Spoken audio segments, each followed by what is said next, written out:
Hello and welcome. I'm Jenny Hall. Thanks for joining me for another card making tutorial.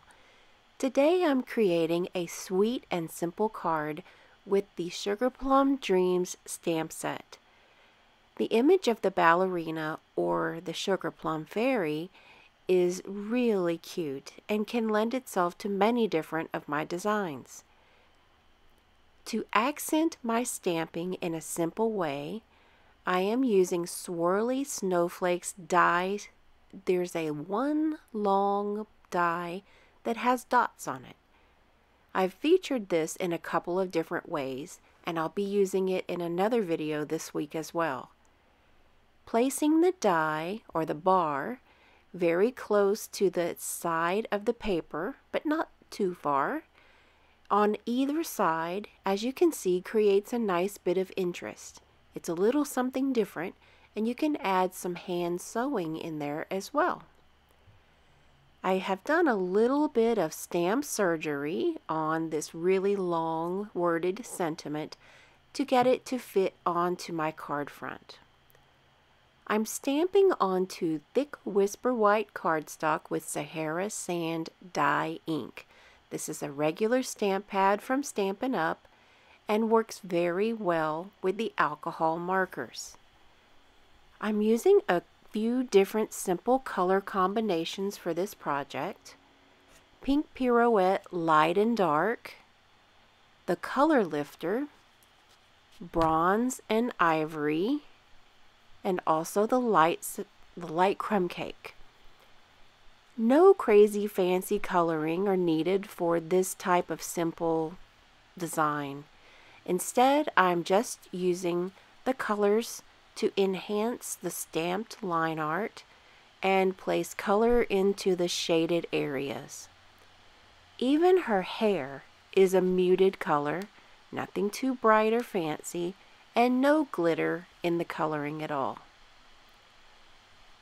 For highlights, I'm using the ivory marker.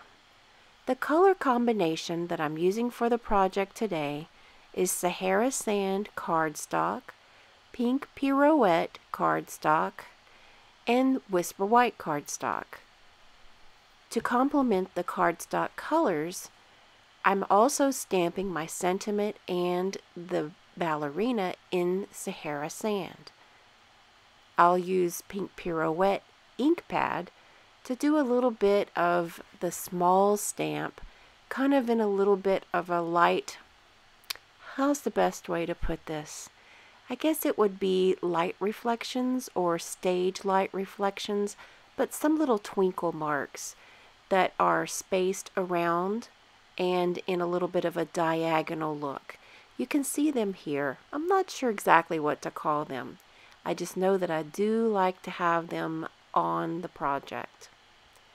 I'm using a multi-generational look to this little stamp that will help to be in focus and out of focus. That means that it'll create a foreground and then the lighter ones will be a background. That'll give me some depth in my project that I'm looking for. I've used some liquid glue to attach the front together, and I'll use dimensionals to attach it to the card base. Very simple card. You can adapt this for many different stamps in an easy design. Iridescent sequins in the nice little pink color are a perfect addition to add just a little sparkle to the project.